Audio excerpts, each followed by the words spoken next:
আসসালামু আলাইকুম। আমি আজকে একটা সুন্দর একটা লেকের পাড়ে আসছি।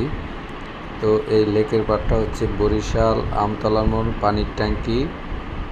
ছোটোখাটো একটি লেক, দেখতে অসম্ভব সুন্দর প্রাকৃতিক পরিবেশ, গাছপালা সবুজে ঘেরা এই লেকের পাড়টি। এখানে আসলে আসলেই অনেক ভালো লাগে। এখানে অনেক মানুষ আসে ঘুরতে, যদিও এখন রমজানের দিন, এখন লোক সংখ্যা অনেক কম। তারপরেও আমি আসছি একটু ফ্রেশ হওয়ার জন্য। যাই হোক, এখানে পুলিশ অল টাইম ডিউটি করে, কারণ হচ্ছে এখানে সবসময় কপতিরা এসে বসে থাকে, যার কারণে পুলিশ সবসময় এখানে থাকে কম বেশি। এই লেকে অনেকেই গোসল করতে আসে এবং মনের আনন্দে গোসল করে। প্রাকৃতিক পরিবেশের ভিতরে মজাই আলাদা।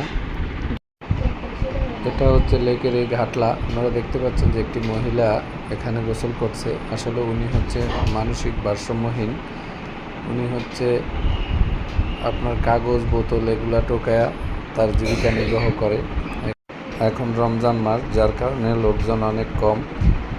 তবে এই দিঘিটা হচ্ছে উন্মুক্ত, যে যার মতো ইচ্ছা করলে মাছও ধরতে পারে। তো এখানে আমি কিছুক্ষণ সময় কাটালাম, দেখলাম যে একটি লোক এখানে বসি দিয়ে মাছ ধরছে। তো আপনারা দেখছেন যে এই লোকটি মাছ ধরছে, আর এখানে এক বাবা তার ছেলের ছবি তোলার স্টাইল শিখিয়ে দিচ্ছে। যাই হোক, সব